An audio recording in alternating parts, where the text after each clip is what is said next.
World leaders have been sending their congratulations to the newly inaugurated US president. We're joined now by our Europe Bureau Chief, Zoe Ford. Zoe, good morning. Who have we heard from so far in your part of the world? Good morning, James. Well, we have heard very early from President Volodymyr Zelenskyy of Ukraine, who said he wanted to congratulate Donald Trump and the American people. He said this was a day of change and also a day of hope. We know that he's very hopeful that Donald Trump will be able to continue to help Ukraine the way that the Biden administration has done in the past. He's hoping that the aid will continue, that the military assistance will continue there as well. But of course, nobody knows yet. We've also heard from Vladimir Putin earlier today, in fact, before the inauguration ceremony. During a press conference, he said that he noted the statements by Donald Trump on a desire to restore direct contact with Russia. He said he heard the statement about the need to do everything possible to prevent World War III, and that the goal should be not be a brief ceasefire, but lasting peace.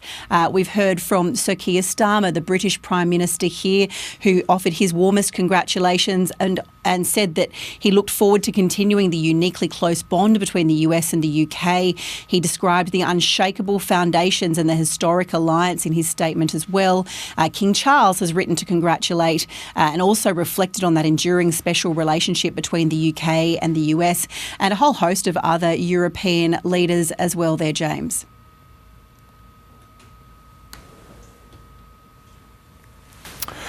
And Zoe, while all of those leaders have been very warm with their congratulations, there has been some nervousness as well about what lies ahead with the Trump administration. Tell us about that.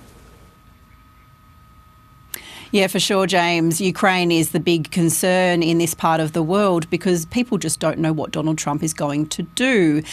There are Ukraine concerns. There are also concerns about trade tariffs that we know that Donald Trump wants to impose tariffs on imports into the United States.